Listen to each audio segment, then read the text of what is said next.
বিসমিল্লাহির রহমানির রাহিম। আলহামদুলিল্লাহি রাব্বিল আলামিন ওয়াসসালাতু ওয়াসসালামু আলা সাইয়্যিদিল মুরসালিন, আম্মা বাদ। আজকে আমরা সূরা আরাফের 3 নম্বর রুকু পড়ব, যেটা 26 নম্বর আয়াত থেকে 31 নম্বর আয়াত পর্যন্ত। এই রুকুর মূল আলোচ্য বিষয় হলো আদম আলাইহিস সালামের সন্তানদের আদম আলাইহিস সালামের মতো শয়তানের প্ররোচনার ফাঁদে পড়ার বিষয়ে সতর্ক করা হয়েছে। আদম আলাইহিস সালাম যেভাবে শয়তানের প্ররোচনায় পড়ছেন, যেভাবে আদম আলাইহিস সালামকে শয়তান ধোঁকা দিছে, এইভাবে যেন তার সন্তানরা যেন ধোঁকা না খায় সেই ব্যাপারে সতর্ক করা হয়েছে। এবং আল্লাহ বলছেন যে আল্লাহ কখনোই কোনো অশ্লীল কাজের নির্দেশ দেন না, লজ্জাজনক কাজের নির্দেশ দেন না। তো এটা কোন প্রেক্ষাপটে বলা হয়েছে এটা দেখবেন সামনে। আউযু বিল্লাহি মিনাশ শাইতানির রাজিম। বিসমিল্লাহির রহমানির রহিম। ইয়া বানি আদম ক্বাদ আনজালনা আলাইকুম লিবাসান ইউয়ারি সাওআতিকুম ওয়া রিশা ওয়া লিবাসুত তাকওয়া যালিকা খায়র যালিকা মিন আয়াতিল্লাহি লাআল্লাহুম ইয়াযাক্কারুন। ইয়া বনি আদমা, হে বনি আদম, হে আদমের সন্তানরা। ইয়া বনি আদমা কাদ আনজালনা আলাইকুম, আমি তো তোমাদের জন্য অবতীর্ণ করেছি, আমি তোমাদের উপর অবতীর্ণ করেছি লিবাসান, পোশাক অবতীর্ণ করেছি। ইউয়ারি সাওআতিকুম, ইয়া বনি আদমা কাদ আনজালনা আলাইকুম লিবাসান, হে বনি আদম। আল্লাহ তাআলা এখান থেকে আদম আলাইহিস সালামের সন্তানদের উপরে তিনি যে লিবাস দান করছেন, তিনি যে পোশাক দান করছেন এবং বিভিন্ন জীবন উপকরণ দান করছেন, সেটা তিনি বলছেন, তার যে এটা নেয়ামত, এই কথা তিনি উল্লেখ করছেন যে আমি তোমাদেরকে আমি লিবাস বা তোমাদেরকে আমি পোশাক দিয়েছি, ইউয়ারি সাওআতিকুম, যেটা তোমাদের লজ্জাস্থানকে ঢাকবে, এবং ওয়ারিশা, এবং হলো এটা সৌন্দর্য স্বরূপ, এটা জিনাত, এটা জিনাত বা তোমাদের একটা সৌন্দর্য স্বরূপ এটা আমি দিছি। বিভিন্ন ধরনের পোশাক মানুষ পরে যেগুলো মানুষকে সৌন্দর্যমণ্ডিত করে। তো আনজালনা আলাইকুম ব্যাখ্যায় বলা যায় যে আনজালনা আলাইকুম লিবাসাইন, আমি তোমাদের জন্য 2 রকম পোশাক দিছি। একটা হলো যেটা তোমাদের লজ্জাস্থানকে ঢাকে, একটা হলো বেসিক, যেটা তোমাদের লজ্জাস্থানকে ঢাকে, আরেকটা হলো যেটা তোমাদেরকে সৌন্দর্যমণ্ডিত করে এবং যেটা দিয়ে তোমরা সৌন্দর্য সাজসজ্জা করো, এরকম পোশাকও আমি তোমাদেরকে দিছি। তো আল্লামা জামাখশরী এই জায়গায় বলছেন যে রিশ হলো, এটা হলো আপনার সৌন্দর্যের পোশাক, সৌন্দর্যের পোশাক বোঝানো হয়েছে। এবং রিশের মূল অর্থ হলো পাখির পালক। পাখির পালক যেভাবে পাখিকে সৌন্দর্যমণ্ডিত করে, সেখান থেকে মানুষের যেটা দিয়ে মানুষ একটা ফর্মাল বা একটা হলো সুন্দর একটা সাজ গ্রহণ করে, সেটাকে বলা হয়েছে রিশা। তো কারণ এইটা পাখির পালক যেভাবে পাখির জিনাত বা পাখির সৌন্দর্য, একইভাবে মানুষের এই সজ্জাও মানুষের সৌন্দর্য। এরপর আল্লাহ বলেন ওয়ালিবাসুত তাকওয়া যালিকা খায়র, আর তাকওয়ার পোশাকই হলো সর্বোত্তম। তাকওয়ার পোশাকই হলো সর্বোত্তম। তো এখানে তাকওয়াকে বা আল্লাহ ভীতিকে পোশাক হিসাবে বলা হয়েছে রূপক অর্থে। আল্লাহ ভীতিকে রূপক অর্থে পোশাক হিসাবে উল্লেখ করা হয়েছে। কারণ হলো মানুষ আল্লাহ ভীতি মানুষ যেভাবে পোশাক পরিধান করে, একইভাবে আল্লাহ ভীতি তার সারা শরীরের উপরেই সেটার একটা প্রভাব বা সেটার একটা প্রতিক্রিয়া থাকে। তো লিবাসুত তাকওয়া অর্থ কি? অর্থ হলো লিবাসুল ওয়ারাই ওয়াল, আপনার হলো দুনিয়া বিরাগ বা আল্লাহ ভীতি, এবং হলো আল্লাহকে ভয় করা, ওয়াল খাশিয়া মিনাল্লাহ তাআলা খায়র, এটা আল্লাহকে ভয় করার যে পোশাক মানুষের, মানে আল্লাহ এইটা যেমন মানুষের পোশাক, যেমন মানুষের সাওয়াত বা হলো খারাপ জিনিসকে করে রাখে, ঢেকে রাখে, একইভাবে আল্লাহ ভীতিও মানুষের কুপ্রবৃত্তিকে ঢেকে রাখে। এভাবে এটাকে একটা রূপক অর্থে বলা হয়েছে। মানে এটা হলো মানে মানুষ যেটা দিয়ে সাজসজ্জা গ্রহণ করে এর সর্বোত্তম জিনিস হলো তাকওয়া বা তাকওয়ার পোশাক। কারণ হলো যে অন্তরের পবিত্রতা এটা বেশি গুরুত্বপূর্ণ বাইরের ইয়ার চেয়ে, মানে বাইরের জামাল বা সৌন্দর্যের চেয়ে। বাইরের জামাল বা সৌন্দর্যের চেয়ে অন্তরের যে সৌন্দর্য এবং অন্তরের যে পবিত্রতা এটা বেশি গুরুত্বপূর্ণ। তো এই কারণে তাকওয়ার পোশাক পরিধানের কথা বলা হয়েছে। মানে যখন মানুষের বাহ্যিক সৌন্দর্যের কথা বলা হচ্ছে, বাহ্যিক সাজসজ্জার কথা বলা হচ্ছে, তখন সাথে আন্তরিক যে সাজসজ্জা, মানে অন্তরের যে সাজসজ্জা, সেটার কথাও উল্লেখ করা হচ্ছে। এখানে এরকম না যে লিবাসুত তাকওয়া মানে পোশাকের কোনো প্রকার, বা লিবাসুত তাকওয়া মানে দিনদার মানুষের পোশাক, অথবা লিবাসুত তাকওয়া মানে নারীদের বোরকা। বিষয়টা এরকম না। অনেকে এই আয়াতটাকে এভাবে ব্যাখ্যা করে, কিন্তু এটা কোনো গ্রহণযোগ্য ব্যাখ্যা না। সাধারণত আমি দেখি নাই কেউ এরকম ব্যাখ্যা করেন। কোনো না কোনো তাফসিরে কোনো কোনাকাঞ্চিতে থাকতে পারে, মানে যেগুলো গ্রহণযোগ্য তাফসির, এই তাফসিরের কিতাবের কোনোটার মধ্যে কোনাকাঞ্চিতে এই লেবাসুত তাকওয়া বলে দিনদার মানুষের পোশাক বা হলো আপনার এইরকম কিছু থাকতে পারে, কিন্তু এটা কোনো আপনার যেসব ব্যাখ্যাগুলোকে মানে মেইন স্ট্রিম বলা হয় এরকম কোনো ব্যাখ্যায় এগুলো না। বরং এখানে ব্যাখ্যাটা কি? ব্যাখ্যাটা হলো যে প্রথমে আপনার হলো বাহ্যিক সৌন্দর্যের কথা বলা হচ্ছে, এরপরে অন্তরের সৌন্দর্যের কথা বলা হচ্ছে। যে বাহ্যিক সুন্দর মানুষ একটা সুন্দর পোশাক পরে সে একটা ভদ্র রূপ গ্রহণ করলো। এরপরে আল্লাহ বলছেন যে লিবাসুত তাকওয়া যালিকা খাইর, আর তাকওয়ার পোশাকই হলো সর্বোত্তম। অর্থাৎ যেমন মানুষ বাইরে ফিটফাট হয়, মানুষের অন্তরটাও যেন সঠিক থাকে, অন্তরও যেন ফিটফাট থাকে।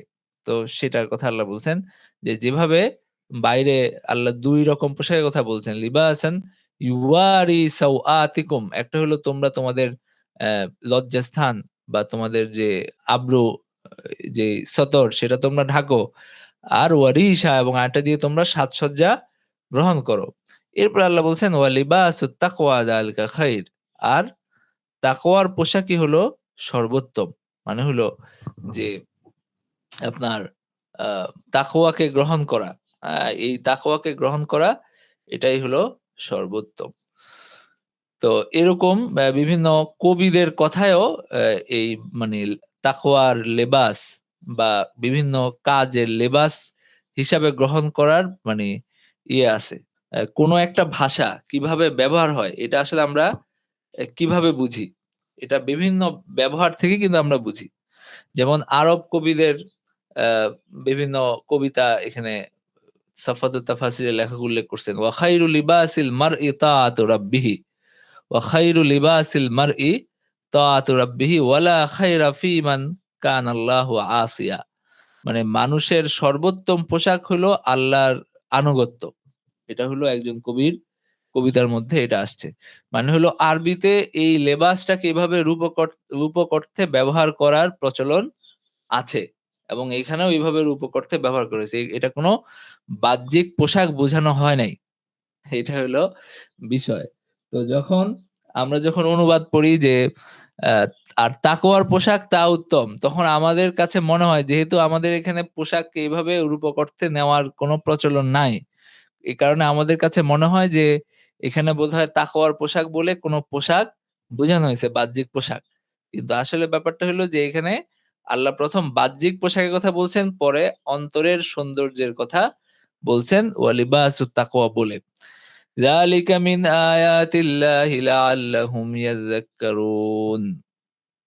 এগুলো আল্লাহর আয়াতসমূহের অন্তর্ভুক্ত যাতে তারা উপদেশ গ্রহণ করে। যালিকা মিন আয়াতিল্লাহ, এগুলো এই যে আল্লাহর যে নেয়ামত, এগুলো আল্লাহর আয়াতের অন্তর্ভুক্ত যেন মানুষ উপদেশ গ্রহণ করে। এরপর আল্লাহ বলেন يا بني آدم لا يفتننكم الشيطان كما أخرج أبويكم من الجنة ينزع عنهما لباسهما ليريهما سوآتهما إنه يراكم هو وقبيله من حيث لا ترونهم إنا جعلنا الشياطين أولياء للذين لا يؤمنون হে বনি আদম, শয়তান যেন তোমাদেরকে বিভ্রান্ত না করে, যেভাবে তোমাদের পিতামাতাকে জান্নাত থেকে বের করে দিয়েছিল। মানে ইয়া বানি আদম লা ইয়াফতিনান্নাকুম শাইতান, মানে তোমাদেরকে যেন শয়তান বিভ্রান্ত না করে, তার যে বিভ্রান্ত করার যে কৌশল এবং তার যে ফিতনা এর মাধ্যমে। কামা আখরাজা আবাওয়াইকুম মিনাল জান্নাহ, যেভাবে মানে তোমাদের বাবা-মাকে শয়তান বের করে দিয়েছিল জান্নাত থেকে। যেভাবে তোমাদের বাবা-মাকে সে বিভ্রান্ত করেছিল এই মানে গাছের ফল খাওয়ার ব্যাপারে, এবং এটাই কারণ হয়েছিল তাদের জান্নাত থেকে বের হওয়ার। ইয়ানজিউ আনহুমা লিবাসাহুমা লিউরিয়াহুমা সাওআতিহিমা, সে হলো তাদের ২ জনের লেবাস বা তাদের ২ জনের পোশাককে খুলে ফেলেছিল যেন তাদের লজ্জাস্থান প্রকাশ পায়। আর এই খুলে ফেলাটা তার দিকে নিসবত করা হইছে, কারণ এটাই ছিল তার উদ্দেশ্য। মানে সে ছিল কারণ, এটা ছিল তার উদ্দেশ্য যে আ মানুষকে সে করবে, মানে তাদের যে প্রবৃত্তি সেটাকে সে প্রকাশ করবে, বা তাদের যে সতর সেটাকে সে খুলে দিবে। এটাই ছিল তার উদ্দেশ্য, তাদেরকে লজ্জিত করা এবং তাদেরকে অপদস্থ করা। তো এটা এই কাজটা সে তাদের সাথে করছে, যে তাদের মানে তাদের পোশাক সে খুলে দিছে তাদের দেখার জন্য। তো ইন্নাহু ইয়ারাকুম হুয়া ওয়া কাবিলুহু মিন হাইসু লা তারাউনাহুম। এরপরে আল্লাহ বলছেন যে তারা তোমাদেরকে দেখে, মানে হলো মানে শয়তান মানুষকে দেখে। তো ইন্নাহু ইয়ারাকুম হুয়া ওয়া কাবিলুহু, মানে নিশ্চয়ই সে এবং তার দলবল, হুয়া ওয়া কাবিলুহু, সে এবং তার দলবল তোমাদেরকে দেখে, মিন হাইসু লা তারাউনাহুম, যেখানে তোমরা তাদেরকে দেখো না। মানে আমরা তো শয়তানকে সেভাবে দেখি না। তো শয়তান আমাদেরকে দেখে। নিশ্চয়ই এরপর আল্লাহ বলেন যে মানে তার মানে মূলত আল্লাহ এখানে বলছেন যে তার সেনাবাহিনী এবং সে তারা হলো তোমাদেরকে এভাবে দেখে যেভাবে তোমরা মানে তাদেরকে দেখতে সক্ষম নও। মানে সে একদম পুরা করে থাকে যেন ওই আপনার ওত পেতে থাকে। সুতরাং তাদের থেকে, কৌশল থেকে এবং চক্রান্ত থেকে তোমরা আত্মরক্ষা করো। কারণ হলো শত্রু যখন এমন কোন দিক থেকে আসে যে দিক থেকে মানুষ দেখতে পায় না, শত্রু যখন এভাবে আসে যে মানুষ দেখতে পায় না, সেটা বেশি ভয়াবহ হয়। সেটা বেশি ভয়ের কারণ হয়। সুতরাং শয়তান যে আছে এটা তোমরা অনুভব করো, এবং শয়তান যে তোমাদের জন্য নানানভাবে জাল বিছায় এটা তোমরা বুঝো এবং এখান থেকে আত্মরক্ষা করো। ইন্না জাআলনা শায়াতিনা আউলিয়া লিল্লাযিনা লা ইউমিনুন, আর শয়তান হলো যারা কাফের তাদের সহযোগী। যারা কাফের তাদের সহযোগী হলো শয়তান। তো যারা ঈমান আনে না, অবিশ্বাসী, তাদের আউলিয়া বা সহযোগী আমি বানিয়েছি শয়তানকে। وَإِذَا فَعَلُوا فَاحِشَةً قَالُوا وَجَدْنَا عَلَيْهَا آبَاءَنَا وَاللَّهُ أَمَرَنَا بِهَا قُلْ إِنَّ اللَّهَ لَا يَأْمُرُ بِالْفَحْشَاءِ أَتَقُولُونَ عَلَى اللَّهِ مَا لَا تَعْلَمُونَ। তো এখানে একটা শানে নুজুল আছে, সেটা হলো ওয়াইদা ফাআলু ফাহিশাতান, যখন তারা হলো কোনো একটা খারাপ কাজ করে। খারাপ কাজ করে, এখানে কোন খারাপ কাজের কথা বলা হচ্ছে? সব রকম খারাপ কাজের কথাই বলা হচ্ছে। কিন্তু এখানে বিশেষভাবে উল্লেখ করা হচ্ছে এই যে কাবার চারপাশে নগ্ন হয়ে তাওয়াফ করাটাকে। মানে হইলো এখানে আল্লাহ যে পোশাকের কথা বললেন এবং শয়তান তাদেরকে উলঙ্গ করতে চাইছে সে কথাও আল্লাহ বললেন। তো এরপরে এটা যে একটা খারাপ কাজ, মানে হলো নিজের সতর খুলে ফেলা, সতর খুলে মানে জনসমক্ষে আসা, এটা যে মানুষের সামনে নিজের লজ্জাস্থান প্রকাশ করে, এটা যে একটা নিকৃষ্ট কাজ, একটা অশ্লীল কাজ, সেই কথা আল্লাহ বলছেন। এবং কাফেরদের মধ্যে এরকম একটা প্রচলন ছিল যে তারা মানে একেবারে উন্নত উচ্চ মার্গের তাওয়াফ করার জন্য তারা হলো এই মানে তাদের বস্ত্র বিসর্জন দিয়ে সবকিছু খুলে তারা হলো এই তাওয়াফ করত।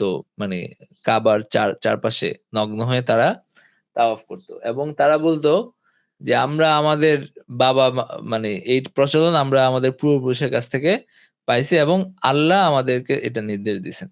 মানে আল্লাহর উপরে মিথ্যা আরোপ করত যে তারা ভাবতো যে আল্লাহ তাদেরকে এই বিধান দিছেন এবং আল্লাহর পক্ষ থেকে এটা আসছে। তো সেইখানে আল্লাহ বলছেন যে, "ইন্নাল্লাহা লা ইয়া'মুরু বিল ফাহশা।" মানে ওয়া ইযা ফাআলু ফাহিশাতান, তারা যখন কোনো আপনার হলো খারাপ কাজ করে, আ মানে এটা নিষিদ্ধ কাজ, খারাপ কাজ। সেটা যখন তারা করে যেমন হলো কাবার চারপাশে তওয়াফ বা এরকম যত কিছু আছে, হ্যাঁ? ক্বালু ওয়াজাদনা আলাইহা আবা'আনা। তারা এটার ওজরখাহি করে। মানে এটাকে জায়েজ করতে চায় কেমনে? যে তারা বলে যে, "আমরা এটার উপর আমাদের বাবা-মাকে পেয়েছি। মানে আমরা এটা আমাদের পূর্বপুরুষের অনুসরণের জন্য করছি। ওয়াল্লাহু আমারানা বিহা।"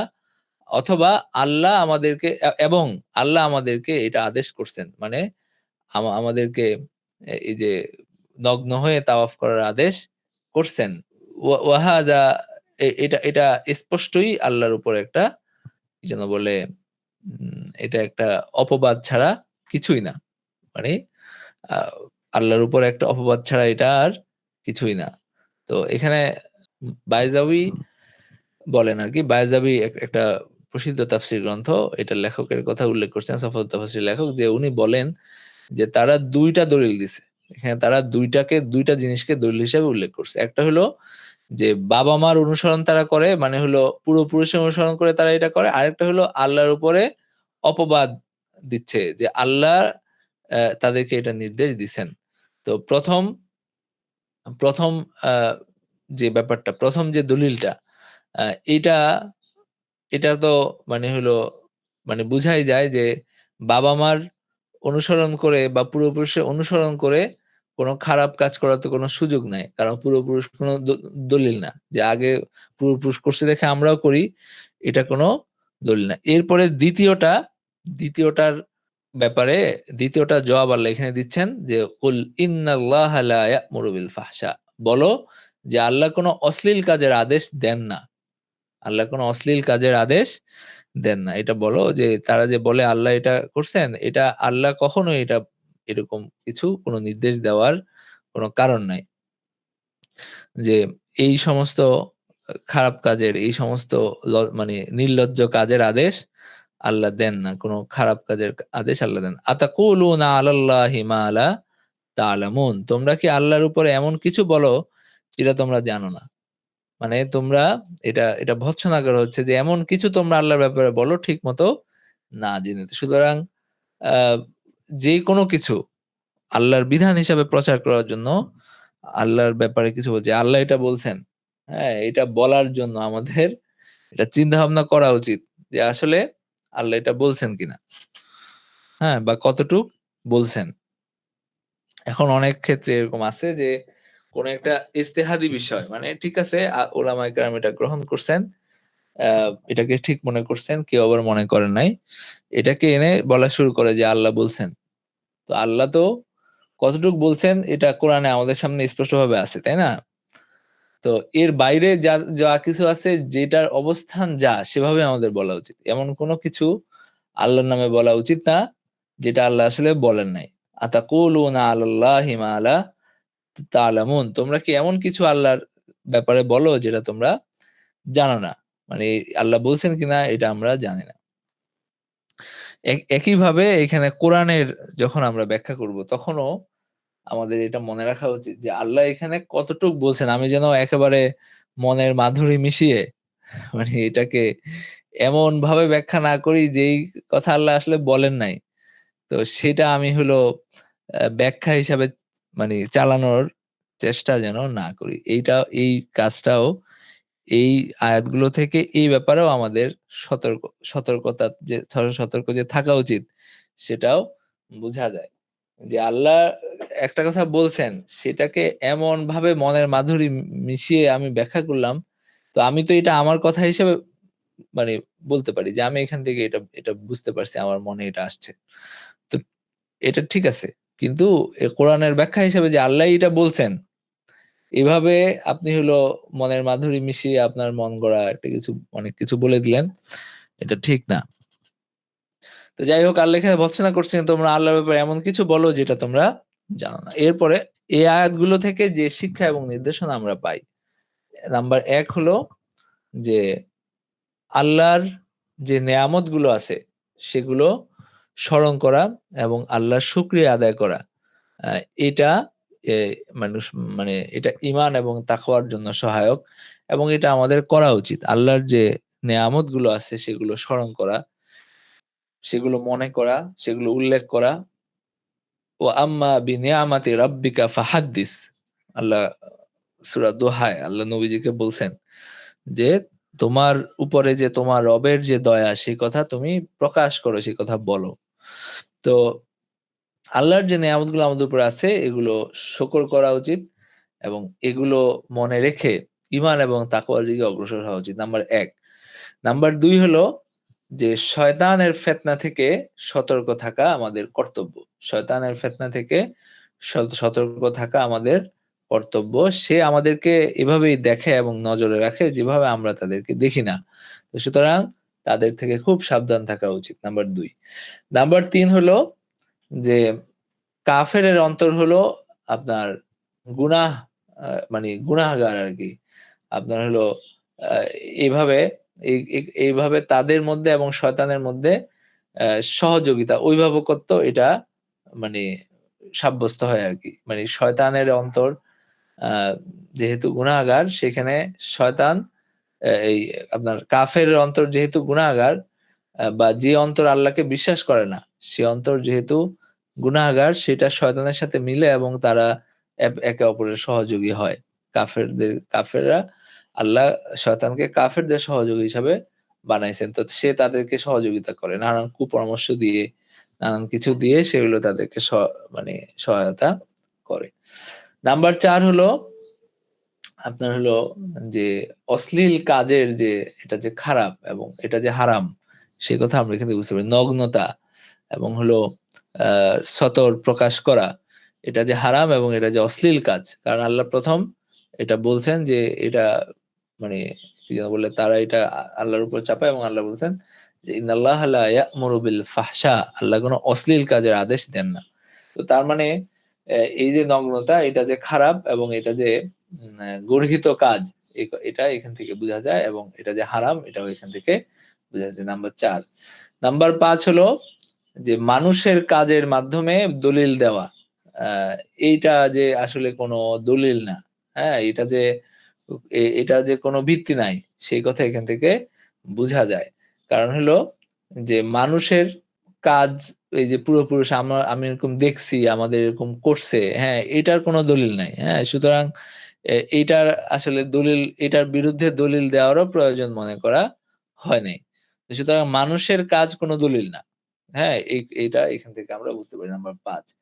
নাম্বার ৬ হলো আল্লাহ সুবহানাহু ওয়া তাআলা আ তিনি কোনো আ অশ্লীল কাজের ব্যাপারে, কোনো নির্লজ্জ কাজের ব্যাপারে, কোনো লজ্জাহীন কাজের ব্যাপারে তিনি সন্তুষ্টি প্রকাশ করেন না বা তিনি হলো আ সেটা সেটার আদেশ দেন না বা সেটাতে তিনি খুশি হন না। তো আল্লাহ মানুষের মধ্যে লজ্জা, সম্ভ্রম, মানুষের যে আব্রু এগুলো এটা আল্লাহ দেখতে চান এবং এটাই হলো আল্লাহর নির্দেশ। সুতরাং আল্লাহর দিকে নিসবত করে কোনো নির্লজ্জ কাজ করা, কোনো অশ্লীল কাজ করা আ এটার কোনো সুযোগ নাই এবং এটাকে আল্লাহর বিধান হিসেবে চালানোর কোনো সুযোগ নাই। তো কোনো নির্লজ্জ কাজ যদি আল্লাহর কাজ হিসাবে, বিধান হিসাবে মানুষের মধ্যে প্রচলিত থাকে তাহলে অবশ্যই সেটাকে আপনার খতিয়ে দেখতে হবে যে এটা আসলে আল্লাহর বিধান কিনা। কারণ আল্লাহ কখনোই কোন অশ্লীল কাজের আদেশ দেন না। আচ্ছা, এরপরে ২৯ নাম্বার আয়াতে আল্লাহ বলেন, "কুল আমারা রাব্বি বিল কিসত ওয়া আকিমু ওজুহাকুম ইনদা কুল্লি মাসজিদিন ওয়াদউহু মুখলিসিনা লাহুদ্দিন কামা বাদাআকুম তাউদুন।" কুল আমারা রাব্বি বিল কিসত। বরং আল্লাহ কোন নির্লজ্জ কাজের আদেশ দেন না। বরং আল্লাহ আমাকে আদেশ দিয়েছেন, আমার রব আমাকে আদেশ দিয়েছেন ন্যায় বিচারের নির্দেশ দিয়েছেন। ওয়া আকিমু উজুহাকুম ইনদা কুল্লি মসজিদ, এবং তোমরা প্রত্যেক সিজদায় সময় তোমাদের চেহারা সোজা রাখবে এবং তারই ইবাদতের জন্য একনিষ্ঠ হবে। ওয়াদউহু মুখলিসিনা লাহুদ্দিন, এবং তারই ইবাদতের জন্য তোমরা মানে একনিষ্ঠ হবে। মানে আল্লাহ আমাকে ইস্তেকামাত, অটলতা এবং হলো ন্যায় বিচার, এটার আদেশ আল্লাহ দিছেন। ওয়া আকিমু উজুহাকুম ইনদা কুল্লি মসজিদ, এবং উম্মতকে এটা নির্দেশ দাও যে ওয়া আকিমু উজুহাকুম, তোমরা তোমাদের চেহারাকে সোজা রাখো। মানে তোমাদের সর্বসত্তা নিয়ে তোমরা আল্লাহর দিকে ফিরো, এবং প্রত্যেক সিজদার সময় তোমরা হলো সর্বসত্তা নিয়ে আল্লাহর দিকে ফিরো। ওয়া আকিমু উজুহাকুম ইনদা কুল্লি মসজিদ, তোমাদের প্রত্যেক সিজদার সময় তোমরা হলো তোমাদের চেহারাকে আল্লাহর দিকে ফিরাও। ওয়াদউহু মুখলিসিনা লাহুদ্দিন, এবং তাকে ডাকো যে মানে একনিষ্ঠ হয়ে, মানে মুখলিসিনা লাহুল ইবাদা, তার জন্য ইবাদতকে একনিষ্ঠ করে, এবং একমাত্র তারই ইবাদতের জন্য তোমরা তাকে ডাকো বা মানে তাকে স্মরণ করো। কাল মানে ইবনে কাসির এখানে বলেন যে এই জায়গায় মানুষকে আল্লাহ নির্দেশ দিছেন যে ইবাদতের মধ্যে ইস্তেকামাতের জন্য, মানে অটলতার জন্য, অবিচল থাকার জন্য, আল্লাহর ইবাদতে, আল্লাহর আনুগত্যে অবিচল থাকার জন্য। এবং এটা হলো রাসূলদের অনুসরণ, যাদেরকে আল্লাহ মুজিজা দিয়ে, যাদেরকে আল্লাহ শক্তিশালী করছেন, এটা তাদের মানে এটার উপরে ইস্তেকামাতের নির্দেশ আল্লাহ দিছেন। এবং একইভাবে আল্লাহর ইবাদতের উপর, ইবাদতের বিষয়ে বা ইবাদতের ক্ষেত্রে ইখলাস বা একমাত্র আল্লাহর জন্য ইবাদত করার নির্দেশ আল্লাহ এখানে দিছেন। কারণ হলো তিনি এই ২ ছাড়া, মানে এই ২ আ জিনিস ইবাদতের মধ্যে থাকা ছাড়া তিনি ইবাদত গ্রহণ করেন না। মানে এই ২ টা রোকন ইবাদতের মধ্যে থাকা ছাড়া তিনি ইবাদত গ্রহণ করেন না। ২ টা রোকন কি, কি? একটা হলো যে শরীয়তের অনুসরণ করে হইতে হবে। আ আরেকটা হলো যে শিরিক থেকে, রিয়া থেকে মুক্ত হইতে হবে। মানে লৌকিকতা থেকে মুক্ত এবং শিরিক থেকে মুক্ত। অন্য কারো জন্য সেটা নিবেদন করা হচ্ছে না, এরকম হইতে হবে। তার মানে হলো এখানে আ আল্লাহ ২ টা নির্দেশ দিলেন। একটা হলো যে আকিমু উজুহাকুম ইনদা কুল্লি মসজিদ, প্রত্যেকটা সিজদার ক্ষেত্রে তোমরা হলো তোমাদের চেহারাকে সোজা করো। মানে হলো শরীয়ত অনুসরণ করে তোমরা হলো সিজদা করো এবং তোমরা হলো ইবাদত করো। আরেকটা হলো যে তোমাদের ওয়াদউহু মুখলিসিনা লাহুদ্দিন, আল্লাহকে ডাকো আ ইখলাসের সাথে।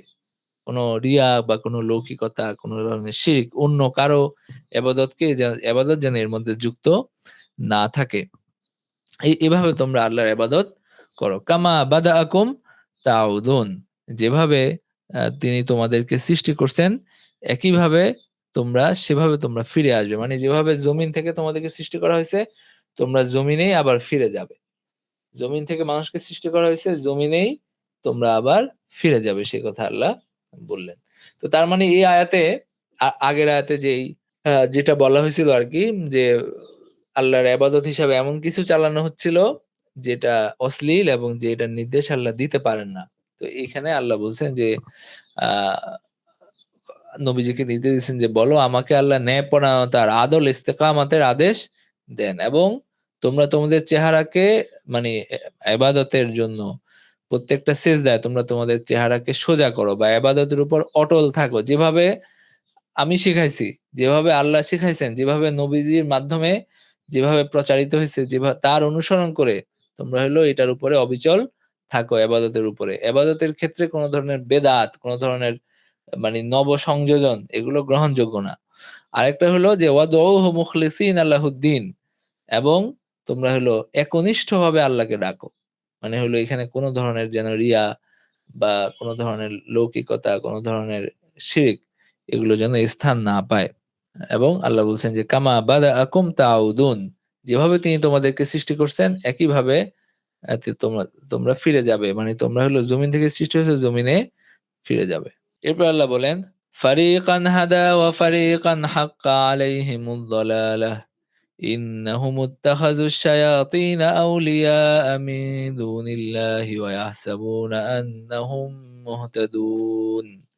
ফারিকান হাদা ওয়া ফারিকান হাক্কা আলাইহিমুদ দালালা। একটা দল তারা হলো হেদায়েত, তিনি হেদায়েত দিয়েছেন একটা দলকে। আরেকটা দল মানে একটা দল তাদের মধ্যে মানে তিনি তাদেরকে হেদায়েত দিছেন। আরেকটা দল হাক্কা আলাইহিমুদ দালালা মানে হলো যে আ তাদেরকে তিনি পথভ্রষ্ট করছেন। ও হাক্কা আলাইহিমুদ দালালা তাদের উপরে পথভ্রষ্টতা সাব্যস্ত হয়েছে। মানে তারা পথভ্রষ্ট হইছে। এটাই এভাবে বলা হয়েছে যে তাদের উপর পথভ্রষ্টতা সাব্যস্ত হয়েছে। হাক্কা আলাইহিমুদ দালালা। এক দলকে আল্লাহ হেদায়েত দিছেন। আরেক দল তাদের উপর পথভ্রষ্টতা সাব্যস্ত হয়েছে। তারা কারা? তারা হলো ইন্নাহুম ইত্তাখাযুশ শায়াতিনা আউলিয়া মিন দুনিল্লাহ। তারা হলো আ শয়তানকে তাদের আ ওলি হিসাবে গ্রহণ করছে। তো এটা একই সাথে এটা হলো আ মানে তাদের পথভ্রষ্টতার কারণ। কারণ হলো যে আ তাদের উপর কিভাবে পথভ্রষ্টতা সাব্যস্ত হইলো যে তারা ইন্নাহুম ইত্তাখাযুশ শায়াতিনা আউলিয়া মিন দুনিল্লাহ, তারা আল্লাহকে বাদ দিয়ে শয়তানকে অভিভাবক হিসাবে এবং তাদের সাহায্যকারী হিসাবে গ্রহণ করছে। ওয়া ইয়াহসাবুনা আন্নাহুম মুহতাদুন এবং তারা মনে করে যে তারা হেদায়েতের উপর আছে। মানে শয়তানকে অভিভাবক হিসাবে গ্রহণ করে, শয়তানকে সাহায্যকারী হিসাবে গ্রহণ করে, আল্লাহকে বাদ দিয়ে তারা মনে করে যে তারা হেদায়েতের উপরে আছে। তো কাফেররা মনে করত যে তারা হেদায়েতের উপরে আছে। তো এই যে আপনার হলো বদরের যুদ্ধে যখন কাফেররা আসে, তখন আবু জেহেল কাবা শরীফে গিয়ে গিলাফ ধরে বলছে যে, "যেই দল পথভ্রষ্ট, যেই দল মানে তোমার বিরুদ্ধে গেছে, তো আত্মীয়তার সম্পর্ক ছিন্ন করছে, সেই দল যেন আজকে পরাজিত হয়।" আ মানে এভাবে সে দোয়া করে আসছে এবং তারাই পরাজিত হইছে। এভাবে মানে জালেমরা যে মানুষকে দেখানোর জন্য নিজে বুঝেও যে দোয়া-টোয়া করে এগুলো কিন্তু তাদের বিরুদ্ধে আ অনেক সময় চলে যায়। যেমন হলো ইদানিংও আমরা এরকম দেখছি। যে মানুষের সামনে দোয়া করছে যে যেন এদের যারা এরকম করছে যেন তাদের উপযুক্ত শাস্তি হয়। আল্লাহ তাদেরকে ঠিক উপযুক্ত শাস্তি দিছেন। তো যখনই এই দোয়াটা উনি করছেন তখনই আমার মনে হইছে আবু জেহেলের এই দোয়ার কথা এবং আমার মনে হইছে যে এই দোয়াটা আল্লাহর কাছে কবুল হয়ে যাইতেও পারে। তো এটা কথা প্রসঙ্গে বললাম যে ওয়াহসাবুনা আন্নাহুম মুহতাদুন। তারা মনে করে যে তারা পথপ্রাপ্ত। তারা হলো আল্লাহর হেদায়েতের উপর আছে। এটা তারা মনে করে এবং এটা তারা অনেক সময় এটা তারা মনে না করলেও তারা প্রকাশ করে।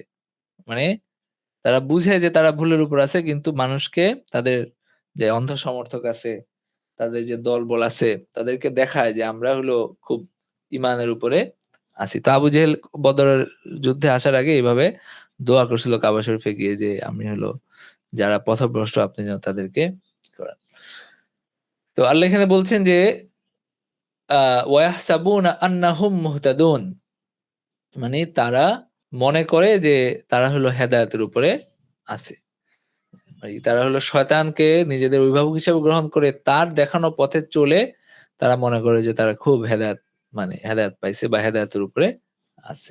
এখানে এরপরে পরবর্তী আয়াতে একটা শায় নজুল আছে। পরবর্তী আয়াতে যে ইয়া বানি আদামা খুযু যিনাতাকুম ইনদা কুল্লি মসজিদ, এখানে আ ইবনে আব্বাস রাদিয়াল্লাহু আনহু থেকে বর্ণিত যে নারীরা আ মানে কাবার চারপাশে তারা হলো নগ্ন হয়ে তাওয়াফ করত। এবং হলো তারা এটাকে একটা ইবাদত মনে করত। তো এখানে পুরোপুরি নগ্ন হয়ে তাওয়াফ করত বা কিছু হয়তো থাকতো তাদের ইয়াতে। আ কিন্তু তারা হলো সতর খুলে তারা হলো তাওয়াফ করত আরকি। তো তখন এই আয়াত নাজিল করে এটা যে গর্হিত কাজ এবং এটা যে ইয়া সেই এবং মানে ১ম তো এটা বলেই আসা হলো যে আল্লাহ কোন অশ্লীল কাজের আদেশ দেন না। এবং এটাও বলে আসা হলো যে এটা যে আসলে আল্লাহর বিধান না। হ্যাঁ? এরপরে এখানে নির্দেশ দেওয়া হচ্ছে যেন মুমিনরা যেন তাদের জিনাত গ্রহণ করে প্রত্যেকটা নামাজের সময়, প্রত্যেকটা ইবাদতের সময়। আল্লাহ বলেন ইয়া বানি আদম খুযু জিনাতাকুম ইনদা কুল্লি মাসজিদিন ওয়া কুলু ওয়াশরাবু ওয়া লা তুসরিফু ইন্নাহু লা ইউহিব্বুল মুসরিফিন। ইয়া বানি আদম খুযু জিনাতাকুম ইনদা কুল্লি মসজিদ। হে বনি আদম, তোমরা হলো খুযু জিনাতাকুম ইনদা কুল্লি মসজিদ। প্রত্যেকটা মসজিদে মানে হলো প্রত্যেকটা সিজদার সময়, প্রত্যেকটা নামাজের সময়, আল্লাহর সামনে দাঁড়ানোর সময় তোমরা বেশভূষা গ্রহণ করো। মানে তোমরা হলো ইলবাসু আফখারা সিয়াবিকুম ওয়া আতহারাহা ইনদা কুল্লি সালাতিন আও তাওয়াফিন। মানে হলো তোমরা পোশাক পরিধান করো, তোমাদের সবচেয়ে উন্নত পোশাক এবং সবচেয়ে পবিত্র পোশাক ইনদা কুল্লি সালাতিন আও তাওয়াফিন, প্রত্যেকটা নামাজের সময় এবং প্রত্যেকটা তাওয়াফের সময়। তো তার মানে হলো যে নামাজের সময় আমাদের ভালো পোশাক পরিধান করা উচিত। ভালো উত্তম পোশাক পরিধান করা উচিত। মানে যেটা সুন্দর, যেটা দেখতে ভালো, যেটা পরে আমরা মানুষের সামনে গিয়ে আমরা হলো তৃপ্তি বোধ করি, এরকম পোশাক পরিধান করা উচিত নামাজের সময়। কারণ হলো যে আমি আল্লাহর সামনে দাঁড়াচ্ছি, সেখানেও আমাদের সাজসজ্জা বা হলো আল্লাহ যে নেয়ামত দান করছেন সেটার প্রকাশ থাকা উচিত। এরকম না যে কোনো রকম খালি সতর ঢেকে আমি দাঁড়ায় গেলাম, এটা আসলে সঠিক না। বরং নামাজের সময় এই যে আপনার হলো যেটা ফরমাল পোশাক না, যেটা পরে আমি মানুষের সামনে যাই না, এভাবে নামাজ আদায় করা এটা মাকরুহ। ফুকাহা কেরাম এটাকে অপছন্দনীয় বলছেন যে হ্যাঁ, ঠিক আছে, সতর ঢাকছে, কিন্তু এটা পরে আমি আসলে মানুষের সামনে যেতে আমি লজ্জাবোধ করি। এটা পরে আমি বাইরে যাই না। তো এইভাবে আ আপনার হলো যেমন হলো সেন্টু গেঞ্জি আছে, হাতা গেঞ্জি আছে। এগুলো পরে আ যেটা পরে আমি মানুষের সামনে যাই না, সেটা পরে আমি আল্লাহর সামনে দাঁড়াইলাম কোনরকম আরকি বাসায় নামাজ পড়ার ক্ষেত্রে। তো এটা ঠিক না। বরং নামাজের সময় আ সবচেয়ে ভালো পোশাক, সবচেয়ে পবিত্র পোশাক এটাই পরিধান করা উচিত। তো তার মানে হইলো পবিত্রতার পাশাপাশি একটু সাজসজ্জার দিকেও একটু খেয়াল রাখা দরকার আছে। কারণ আল্লাহ এখানে বলছেন, "খুযু জিনাতাকুম।" খুযু জিনাত অর্থ কি? জিনাত অর্থ হলো সৌন্দর্য। জিনাত অর্থ হলো সজ্জা। তো আল্লাহ বলছেন, "তোমরা সজ্জা গ্রহণ করো।" মানে হলো সাজসজ্জা গ্রহণ করো। যদিও এটা মূল অর্থ হইলো মানে পোশাক। মানে পোশাক পরো, সতর ঢাকো, এটা হলো মূল বিষয়। কিন্তু আল্লাহ কোন শব্দে কথাটা বলছেন এটাও একটা গুরুত্বপূর্ণ ব্যাপার। তো আল্লাহ এখানে বলতে পারতেন যে আলবিসু বা হলো খুযু লিবাসাকুম, এটাও বলতে পারতেন যে তোমরা পোশাক পরো। শুধু এটাও বলতে পারতেন। আল্লাহ বলছেন যে খুযু জিনাতাকুম, তোমরা হলো তোমাদের বেশভূষা গ্রহণ করো, সাজসজ্জা গ্রহণ করো। এই কারণে নামাজ পড়ার সময় একটু ঠিকঠাক কাপড়-চোপড় পরে, ঠিকঠাক সাজসজ্জা গ্রহণ করে নামাজ পড়া উচিত। এরপরে আল্লাহ বলছেন, "ওয়াকুলু ওয়াশরাবু ওয়ালা তুসরিফু", এবং তোমরা খাও এবং পান করো, ওয়ালা তুসরিফু, এবং অপচয় যেন না করো। লা তুসরিফু ফিজ জিনা, মানে তোমরা যেন অ্যা অপচয় না করো। অ্যা মানে তোমরা যেন এই, এই যে আল্লাহ যে জিনাত গ্রহণ করতে বললেন, আবার পোশাক-আশাকের ক্ষেত্রে, খাওয়া-পড়ার ক্ষেত্রে, খাওয়ার ক্ষেত্রে, পান করার ক্ষেত্রে তোমরা যেন আবার কি যেন বলে? তোমরা যেন আবার এখানে আবার অপচয়কারী না হও। এটাও গুরুত্বপূর্ণ। মানে হলো আবার একেবারে এমনভাবে অ্যা করলাম যে একেবারে অনেক কিছু জড়ি-টড়ি, পুঁতি-টুতি লাগায় একদম হলো আ একটা বাড়াবাড়ি করা হলো আরকি। সেই বাড়াবাড়িটাও ঠিক না। স্বাভাবিক সৌন্দর্য গ্রহণ করা উচিত। লা তুসরিফু ফি যিনা ওয়াল আকলি ওয়াশ-শুরব। তোমরা হলো খাও, পড়ো এবং তোমরা যেন কোন অপচয় না করো। যেমন এখানে জিনা পোশাকের কথা বলা হলো, একইভাবে খাওয়া-পড়া মানে খাওয়া এবং পান করার কথা বলা হলো। ইন্নাহু লা ইউহিব্বুল মুসরিফিন। আল্লাহ কোন অপচয়কারীকে পছন্দ করেন না। যারা হলো আল্লাহর সীমা থেকে দূরে যায়, সীমা লঙ্ঘন করে, এটাকে আল্লাহ গ্রহণ করেন না। এই আল্লাহর যে হালাল হারাম, সেই হালাল হারামের ক্ষেত্রে যারা সীমা লঙ্ঘন করে এবং একইভাবে আ মানে বিভিন্ন ক্ষেত্রে যারা অপচয় করে, সীমা লঙ্ঘন করে, আল্লাহ তাদেরকে পছন্দ করেন না। তো এখানে যে শিক্ষা নির্দেশনাগুলো আছে, একটা হলো ন্যায় বিচার। এটা আবশ্যক। ন্যায় বিচার প্রত্যেকটা কাজের ক্ষেত্রে, হুকুমের ক্ষেত্রে, হ্যাঁ? প্রত্যেকটা ইয়ার ক্ষেত্রে ন্যায় বিচার আ অনুসরণ করা, এটা একটা আবশ্যক কাজ। মানে ন্যায় বিচার ওয়াজিব কাজের ক্ষেত্রে, কথার ক্ষেত্রে, হুকুমের ক্ষেত্রে ন্যায় বিচার অনুসরণ করা এটা জরুরি। নাম্বার ১। নাম্বার ২ হলো এবাদতকে আল্লাহর জন্য একনিষ্ঠ করা। এটা হলো জরুরি যে এবাদত হোক, দোয়া হোক, নামাজ হোক, দোয়া হোক, যেকোনো এবাদত এটাকে আল্লাহর জন্য একনিষ্ঠ করতে হবে। শুধু আল্লাহর জন্যই করতে হবে। কোন ধরনের শিরক এবং রিয়া যেন এখানে না থাকে, লৌকিকতা যেন না থাকে। নাম্বার ২। নাম্বার ৩ হলো যে কদর বা হলো আল্লাহর যে নির্ধারণ এটা যে আছে এটা বুঝা গেল। মানে আ মানুষের কাজের একটা ভূমিকা আছে। একই সাথে আল্লাহ যে এটা আগে লিপিবদ্ধ করে রাখছেন, মানে সেটার যে একটা, যেমন আল্লাহ বলছেন যে আ তাদের ব্যাপারে সাব্যস্ত হইছে, জালালাতটা সাব্যস্ত হয়ে গেছে। তো তার মানে হলো আল্লাহর যে জ্ঞান সেখানে যে ছিল যে তারা পথভ্রষ্ট হবে, তাদের ব্যাপারে সেটাই হইছে। আবার যাদের ব্যাপারে হেদায়েতের কথা ছিল তাদের ব্যাপারে সেটাই হইছে। তো এখানে বুঝা যায় যে এখানে কাদার, এই যে আল্লাহর যে নির্ধারণ এটার যে ভূমিকা আছে এবং এটা যে আছে, এটা যে প্রমাণিত, এটা প্রমাণ হলো নাম্বার ৩। নাম্বার ৪ হলো যে সালাতের সময়, নামাজের সময় সতর আবৃত করা।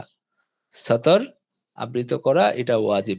নামাজের সময় সতরকে আবৃত করা এটা ওয়াজিব। নাম্বার ৪। নাম্বার ৫ হলো যে খাওয়ার ক্ষেত্রে, পান করার ক্ষেত্রে এবং প্রত্যেকটা ব্যাপারে আ ইসরাফ বা অপচয় এটা হারাম। প্রত্যেকটা ব্যাপারেই অপচয় এটা হারাম। তো সুতরাং অপচয় থেকে বিরত থাকতে হবে। কোন প্রশ্ন আছে কারো? আচ্ছা, একজন প্রশ্ন করছে নারীরা কি বোরকা পরে নামাজ আদায় করবে? না, বোরকা পরে নামাজ আদায় করতে হবে না। বরং নারীদের সামনে যে পোশাক পরে সে হলো আ ফরমাল যে পোশাক সেটা সে পড়বে। মানে বোরকাটা তো সতরের জন্য। আর বোরকাটা হলো আপনার ইয়ের জন্য, কি যেন বলে? পুরুষের সামনে পর্দা রক্ষা করার জন্য, তাই না? তো পর্দা রক্ষা করা জরুরি না নামাজের মধ্যে। পর্দা রক্ষা করাটা নামাজের মধ্যে জরুরি না। যদি না সে মসজিদে যায় যেখানে পুরুষরা আছে। তো এরকম ক্ষেত্রে আপনার হলো বোরকা পরে যাইতে। কিন্তু বাসায় নামাজ পড়ার ক্ষেত্রে এভাবে মানে বোরকা পরে পর্দা রক্ষা করাটা জরুরি না। এমনিতে যে সতর ঢাকার নির্দেশ দেওয়া হয়েছে সেটা তো করতে হবে। কিন্তু বোরকা পড়াটা জরুরি না।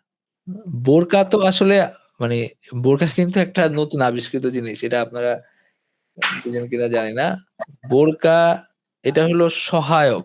মানে হলো পর্দা রক্ষা করার ক্ষেত্রে সহায়ক। পুরুষদের যেন দৃষ্টি না পড়ে, দৃষ্টিটা যেন মানে নারীর দিকে না আসে, এজন্য বোরকা পরা হয় আরকি। হ্যাঁ? তো আপনার হলো আ এটার তো না, মানে কেউ যদি ঘরে নামাজ পড়ে সেখানে কোন পুরুষ না থাকে সেখানে তো এটার কোন ভূমিকা নাই। আর কোন প্রশ্ন আছে কারো? হ্যাঁ, ভাই আসসালামু আলাইকুম। আমার একটা প্রশ্ন জি। ছিল। সেটা হচ্ছে যে হ্যাঁ, গীবত তো নিষেধ। কিন্তু কিছু ক্ষেত্রে গীবত, আমি যেমন অত্যাচারী শাসকের বিপক্ষে আপনি বলতে পারেন। তারপর হচ্ছে আপনি যখন ভুক্তভোগী কারো দ্বারা, এবং আরেকটা কি, আমি মানে আপনি একটু বলবেন যে আরেকটা হচ্ছে যে যখন নাকি কোনো সমাজে বা মানে ক্ষতিকারক ব্যক্তি, যে নাকি অনেক ক্ষতিকারক, তার বিরুদ্ধেও আমরা কথা বলতে পারি। তো সেসব ক্ষেত্রে সেটা গীবত হয় না। না, এখন দেখা যায় যে অনেক সময় দেশের যে আন্দোলন পরিস্থিতি, হ্যাঁ? তো অনেক সময় অনেকে বলে, "না, না, এগুলো নিয়ে কথা বলতে হয় না। কারণ হচ্ছে এইটা। কারণ এভাবে বলতে হয় না, করতে হয় না।" কিন্তু আমি যেটা দেখছি, আমি আমি কোথাও পড়ছিলাম যে অত্যাচারী শাসকের অন্যায়ের বিরুদ্ধে কথা বলা যায়। আরো কেউ একটা যেখানে আপনি কথা বলতে পারেন। আপনি কি একটু বলবেন যে কোন ক্ষেত্রে সেগুলো গীবত না? আল্লাহ কোরআনে বলছেন যে লা ইউহিব্বুল্লাহুল জাহরা বিসসুই মিনাল কাউলি ইল্লা মান যুলিম। মানে আল্লাহ কোন খারাপ কথা কারো ব্যাপারে পছন্দ করে না। তবে কেউ যদি জুলুমের শিকার হয় সে তো বিচার পাওয়ার জন্য এটা বলতে হবে তাকে। কোন কিছু যদি ক্ষতিকর হয় সেটা থেকে মানুষকে সাবধান করার জন্য বলতে হবে। তাই না? তো এখন যদি আপনার হলো আ আল্লাহর যারা শত্রু আছে, যারা মানুষের শত্রু, যারা মানুষের ক্ষতি করে, আপনি যদি তাদের ব্যাপারে না বলেন এটা হলো গীবত হবে, তাইলে এটা তো আসলে আপনার গীবত না বুঝার ফল আরকি। গীবত জিনিসটা হলো যে আমি আ আমার আমাদের ভাই বা আমাদের বন্ধু-বান্ধব, আমি আমাদের পরিচিত মহলে আমাদের দুজনের সাথেই তার পরিচিত আছে। মানে তার পরিচয় আছে। আমি তাকে নিয়ে অন্ধ-বন্ধ কথা বললাম। মানে হলো সে শুনলে কষ্ট পাবে। এরকম কথা আমি তার অগোচরে আমরা আলোচনা করলাম। এটা হলো গীবত। গীবতটা বেশিরভাগ ক্ষেত্রে মানে পরিচিত জনদের ক্ষেত্রে প্রযোজ্য হয়। আপনার হলো একজন মানুষ সে আমাদের পরিচিত। আমাদের সাথে তার মানে সংস্রব আছে। এরকম একজন মানুষ আমরা আমি হলাম তার মানে তার ব্যাপারে আমি আরেকজনকে বা আমরা নিজেরা আলোচনা করলাম, পরচর্চা করলাম। যেটা সে শুনলে কষ্ট পাবে। এটা কেন নিষেধ করা হয়েছে? এটা নিষেধ করা হয়েছে কারণ এটার কারণে মানুষের সম্পর্ক খারাপ হয়, মানুষের মধ্যে শত্রুতা হয় এবং দেখা গেল যে একজনের এটা একটা খেয়ানত, তাই না? যে আমি তার সাথে আমার পরিচয় আছে, সে আমার বন্ধু। তো আমি তার পিছনে তাকে নিয়ে মন্দ কথা বললাম। সে উপরে তার সাথে আমি ভালো। তার সাথে আমি খুব ভালো আচরণ করলাম। কিন্তু ভিতরে আমি তার মানে এটা তো একটা মানে মুনাফিকি হলো, তাই না? তো এটা হলো গীবত। গীবত আপনার হলো যে একজন খারাপ শাসক বা আপনার হলো কোন দল তাদের বিরুদ্ধে আপনি বললেন, এগুলো গীবত না। এগুলো আমরা না বুঝে এরকম অনেকে বলে। তো ঠিক আছে আমরা হলো আজকে ক্লাস শেষ করে দিচ্ছি। ওয়া আখিরু দাওয়ানা আনিল হামদুলিল্লাহি রাব্বিল আলামিন।